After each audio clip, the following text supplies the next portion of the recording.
সুপ্রিয় দর্শক শ্রোতা, আসসালামু আলাইকুম। আমার উপস্থাপনা দেখার জন্য অনেক ধন্যবাদ। আগের পর্বে আমরা বৈজ্ঞানিকভাবে মানুষ কিভাবে কথা বলার যোগ্যতা অর্জন করেছে সে ব্যাপারে আলোচনা করেছি। আজকে তার দ্বিতীয় পর্ব অন্য আরেকটা বিষয় নিয়ে। কথা, আল্লাহ মানুষকে কথা বলার যোগ্যতা দিয়েছেন, শক্তি দিয়েছেন। মূলত এই কথা দিয়ে আমরা একে অন্যকে ঘায়েল করি। এই কথা দিয়ে অন্যের মনে কষ্ট দিই। এই কথা দিয়ে মানুষকে আমরা হেয় প্রতিপন্ন করি। এই কথা দিয়ে মানুষের কান ভারী করি। এই কথা দিয়ে মানুষের মধ্যে আমরা শত্রুতা লাগাই। এমনকি এই কথা দিয়ে পৃথিবীতে বহু যুদ্ধ বিগ্রহ সংগঠিত হয়েছে। তো মূলত যে কথা এত যোগ্যতা রাখে সে কথা মানুষ নিজের যোগ্যতা কিংবা দক্ষতা বলে অর্জন করেনি। এটা আল্লাহ রাব্বুল আলামিন থেকে মানুষ তার সৃষ্টির পূর্বে চেয়েও আনেনি। আল্লাহ রাব্বুল আলামিন নিতান্ত দয়া করে মানুষকে তিনি কথা বলার যোগ্যতা দিয়েছেন, সে কারণে মানুষ কথা বলে।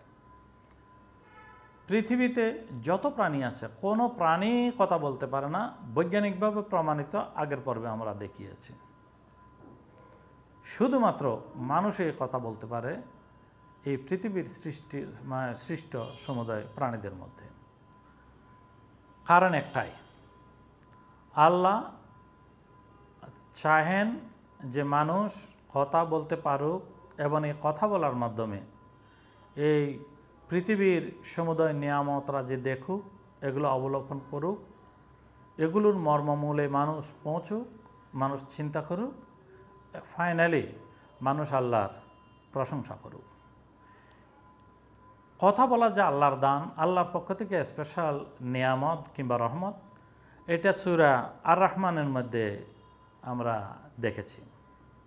এই সূরাটি একটি পবিত্র কালাম, কোরআন শরীফের খুবই গুরুত্বপূর্ণ একটি সূরা। এই সূরা তেলাওয়াত যখন করা হয়, সুন্দর কারীরা সুন্দর ভাষায় যখন করে, অনেক সুন্দর লাগে। আমরা অনেকেই শুনে থাকি। কেউ যদি আমাকে প্রশ্ন করে সূরা আর রহমানের মূল থিমটা কী, তাহলে আমার উত্তর থাকবে যে এই সূরার মূল একটি কথা, সেটা হলো সেই আল্লাহ যিনি মানুষকে কথা বলা শিখিয়েছেন, মানুষকে কথা উপস্থাপনা করার তৌফিক দিয়েছেন, এবং এই কথার দ্বারা মানুষ যাতে আল্লাহ রাব্বুল আলামিনের প্রশংসা করে, নিয়ামতের শুকরগুজারি করে এবং এই কথাকে যাতে হেফাজত করে, এটাই হলো এই সূরার মূল বিষয়বস্তু। চলুন আমরা সূরাটা কিঞ্চিত একটু দেখে নিই। বিসমিল্লাহির রহমানির রহিম। আর রহমান, তিনি পরম করুণাময় দয়ালু আল্লাহ। সূরাটা শুরুই করেছেন তার আল্লাহ রাব্বুল আলামিনের নিজের পরিচয় দিয়ে, যে আর রহমান। অর্থাৎ মানুষ এই বিষয়ে এমন কিছু কথা আসবে এই সূরাতে, সেটার মধ্যে জিনিসটা এটা হলো এই যে মানুষ আল্লাহর কাছে কি চাইবে, এটা মানুষ সে নিজে থেকে জানে না। আল্লাহ রাব্বুল আলামিন জানেন মানুষের কি প্রয়োজন আছে, সেটা নিতান্তই তিনি দয়া করে মানুষকে দিয়েছেন। এই কারণে তিনি শুরুতেই তাঁর পরিচয়টা এভাবে দিয়েছেন, আর রহমান হিসাবে। দ্বিতীয় আয়াতে বলছেন কি, আল্লামাল কোরআন, তিনি কোরআন শিক্ষা দিয়েছেন। এটা হলো আয়াতের এই সূরার দ্বিতীয় কথা। কোরআন শব্দটি এসেছে মূলত করআ শব্দ থেকে, যার অর্থ হলো আবৃত্তি করা। আর কোরআন শব্দের অর্থ হলো অধিক পঠিত গ্রন্থ। তাহলে দুইটাই আমরা এখানে দেখি, যে এটা আবৃত্তি বলি, অধিক পঠিত গ্রন্থ বলি। এই দুইটার জন্য, এই দুইটাকে বিশেষ করে তার হক পূরণের জন্য কারো কথা বলার যোগ্যতাটা লাগবে। কথা যদি বলতে না পারে, তার পক্ষে না আবৃত্তি করা সম্ভব, কথা না জানলে তার পক্ষে কোনো দিন পড়াও সম্ভব নয়। আমরা বোবা মানুষকে দেখি, সে কথা বলতে পারে না, সে আবৃত্তিও করতে পারে না, সে কথাও বলতে পারে না। সুতরাং কোরআন পড়ার জন্য প্রথম যে জিনিসটা সত্য সেটা হলো কাউকে এমন একটা সৃষ্টিকুলে এমন একটা আল্লাহর সৃষ্ট প্রাণীর দরকার যারা কথা বলতে পারবে। তাহলে আল্লাহ রাব্বুল আলামিন যে কোরআন পৃথিবীতে পাঠিয়েছে এই কোরআনকে সর্বত্র পৌঁছা সম্ভব, কিয়ামত পর্যন্ত এটাকে জারি রাখা সম্ভব। সুতরাং এই কোরআনের কারণেই তিনি কোরআনকে শোনানোর জন্য তিনি সিদ্ধান্ত নিয়েছেন।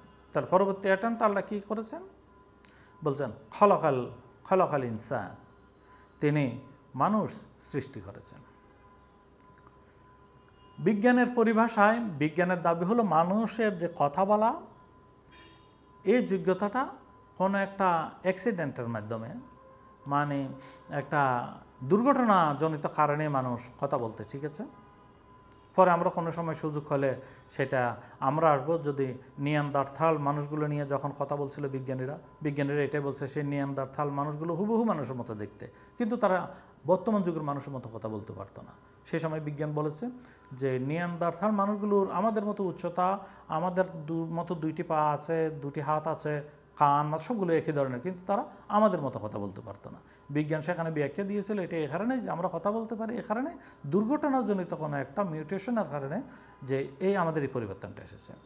কিন্তু আল্লাহ বলছেন না, দুর্ঘটনাজনিত কারণে মানুষ সৃষ্টি করা হয় না, সুনির্দিষ্ট পরিকল্পনার আলোকে পরিকল্পনা বাস্তবায়নের জন্য আল্লাহ রাব্বুল আলামিন মানুষ সৃষ্টি করেছেন।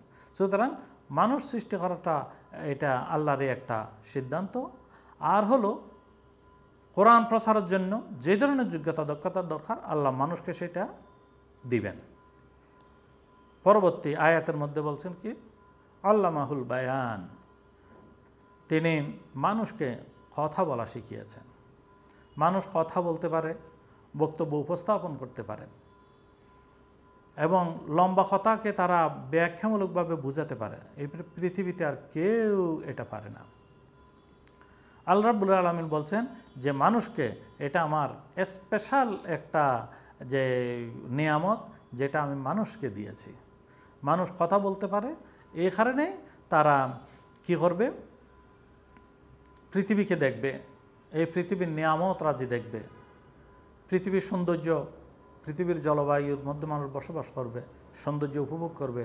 এই মানুষ পৃথিবীর সব কিছু খাবে এবং ফাইনালি তারা এগুলোর গুণগান, এগুলোর প্রশংসা আল্লাহর কাছে করবেন। আমরা সূরা আর রহমানের মধ্যে দেখতে পাই, এই সূরাটিতে অনেক জায়গায় বারবার বলা হয়েছে তোমরা মহান প্রভুর কোন কোন নিয়ামত রাজিকে অস্বীকার করবে, ফাবিআইয়ি আলাই রাব্বিকুমা তুকাযযিবান, জিজ্ঞাসা করা হয়েছে। আল্লাহ রাব্বুল আলামিন একটা নিয়ামতকে তিনি উল্লেখ করেছেন কোরআনের ভাষায়, আবার জিজ্ঞাসা করেছেন যে তুমি কোন নিয়ামতকে অস্বীকার করবে। এইভাবে একজন অশিক্ষিত মানুষও যাতে বুঝতে পারে, তার ইন্দ্রিয় গ্রাহ্য বুদ্ধিতেও যাতে বুঝতে পারে যে এই জিনিসগুলো চিন্তা করার একটা বিষয়। আল্লাহ রাব্বুল আলামিন সেই জন্য তিনি চিন্তা করার জন্য মানুষদেরকে পথনির্দেশ দিয়েছেন। তিনি মহাকাশ নিয়ে চিন্তা করতে বলেছেন, তিনি এই পৃথিবীর জলবায়ু নিয়ে চিন্তা করতে বলেছেন, তিনি ফলমূল নিয়ে চিন্তা করতে বলেছেন, তারপর তিনি সমুদ্রকে নিয়ে চিন্তা করতে বলেছেন। এইভাবে আল্লাহ রাব্বুল আলামিন মানুষদেরকে আঙ্গুলি দেখিয়ে দেখিয়ে দেখিয়ে বলেছেন, দেখো আমি তোমার জন্য কত ধরনের নিয়ামত রাজি দিয়ে এই পৃথিবীকে সাজিয়েছি এবং তোমাদেরকে বুদ্ধিমত্তা দিয়েছি যাতে তোমরা এই নিয়ামত রাজি উপভোগ করতে পারো, এটার উপর তোমরা এই পৃথিবীতে তোমরা বেঁচে থাকতে পারো। তোমরা যে বেঁচে আসো এটা মহান রবের বহু বড় একটা তোমাদের প্রতি একটা রহম, তোমাদের প্রতি একটা এহসান। সুতরাং আমি তোমাদেরকে কথা বলার সুযোগ দিয়েছি আল্লাহর ভাষায়। আল্লাহ বলছেন আমি সেই আল্লাহ, আমি তোমাদেরকে কথা বলার সুযোগ দিয়েছি, আমি তোমাদেরকে মনোবৃত্তি প্রকাশের সুযোগ দিয়েছি, তোমরা একে অন্যকে এইভাবে নিজের মনের কথাগুলো বলতে পারো। সুতরাং তোমাদের সেই ভাষায় সেই যোগ্যতা দিয়ে পৃথিবীকে দেখো, এই পৃথিবীর মধ্যে বসবাস করো, এগুলো উপভোগ করো এবং তার যথাযথ নিয়ামতকে তোমরা আল্লাহর মহান রবের প্রতি তোমরা কৃতজ্ঞতা জ্ঞাপন করো, তার প্রতি তোমরা বদান্যতা স্বীকার করো, তোমরা বারবার এই কথাগুলো সব প্রশংসা দৃষ্টিতে আল্লাহর নিয়ামতের শুকরিয়া আদায় করো। তাই আসুন আমরা যেন কাউকে কথা দিয়ে কষ্ট না দিই। যে কথা আল্লাহ রাব্বুল আলামিন আমাদেরকে নিয়ামত হিসেবে দিয়েছে, আমরা অন্যান্য প্রাণীর মতো যদি হতাম তাহলে তো আমরা বলতে পারতাম না। সুতরাং এই কথার সুযোগকে যাতে আমরা কোনো অবস্থাতে অবহেলা এবং এটাকে অকাজে আমরা না লাগাই, আমরা কথার মাধ্যমে যাতে অন্যের মনোকষ্টের কারণ না হয়। মানুষ আঘাত দিলে সে আঘাত শুকিয়ে যায়, কিন্তু কথার আঘাত কোনোদিন শুকায় না, যদি না সেই ব্যক্তির কাছে আন্তরিকভাবে ক্ষমা চাওয়া না হয়, আন্তরিকভাবে তার কাছে যদি মাপ চাওয়া না হয়, তাকে যদি বুকুজুরি বলা না হয়, ভাই আমি তোমাকে কথা দিয়ে কষ্ট দিয়েছিলাম, এটা তোমার অন্তরে রয়ে গেছে, আমাকে তুমি ক্ষমা করো। এছাড়া অন্য কোনো উপায় নাই যে কথার আঘাত মানুষের অন্তর থেকে তুলে নেওয়ার জন্য।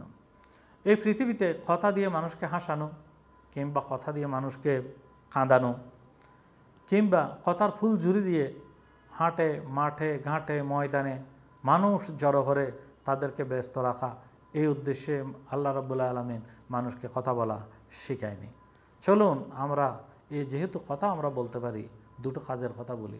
আমরা একজন বোবা মানুষের দিকে তাকালে আমরা দেখতে পাবো সে সারা জীবন তার কেটে গেছে। একজন বোবা মানুষের ব্যথা, অন্তরের ব্যথা অনেক বেশি। সে সারা জীবন চিন্তা করে, আমি যদি একটি বাক্য দিয়ে যদি আমি আমার মনের দুঃখের কথাটা আমার পিতামাতা কিংবা আমি আমার সমাজকে বলে যেতে পারতাম, আমার কতই না ভালো লাগতো। বোবার দুঃখ আমরা কোনোদিন বুঝবো না। আজকে রাত্রে আমরা শুয়ে শুয়ে একটু চিন্তা করি, যদি আমি বোবা হতাম কত কথা থাকতো যেটা আমরা বলতে পারতাম না। আল্লাহ আমাদেরকে সেটা বলার তৌফিক দিয়েছেন। সুতরাং এ কথা দিয়ে চলুন আমরা প্রতিনিয়ত আল্লাহর নিয়ামতের শুকরিয়া জ্ঞাপন করি, আল্লাহর কৃতজ্ঞতা জ্ঞাপন করি, আল্লাহর বরত্ব প্রকাশ করি। আমাদের সবারই মনে রাখা উচিত, আমাদের মুখনিসৃত একটি বাক্য কিংবা একটি শব্দ কখন কোথায় কিভাবে কেন প্রয়োগ হয়েছে, আল্লাহ রাব্বুল আলামিন হাশরের ময়দানে প্রত্যেকটি বাক্যের জন্য, প্রত্যেকটি কথার জন্য সেদিন তিনি জিজ্ঞাসা করবেন, হে বান্দা তুমি এই বাক্যটা কেন বলেছিলে, এই কথাটি এখানে কেন প্রয়োগ করেছিলে, কী উদ্দেশ্যে প্রয়োগ করেছিল, সেটা তুমি ব্যাখ্যা দাও। এক একটা ব্যাখ্যার জন্য মানুষকে হাজার হাজার বছর ধরে দাঁড় করিয়ে রাখবে। সুতরাং আসুন আমরা আমাদের মুখকে হেফাজত করি, আমরা আমাদের কথাকে নিয়ন্ত্রণ করি, কথাকে কাজে লাগাই। আসসালামু আলাইকুম ওয়া রাহমাতুল্লাহ।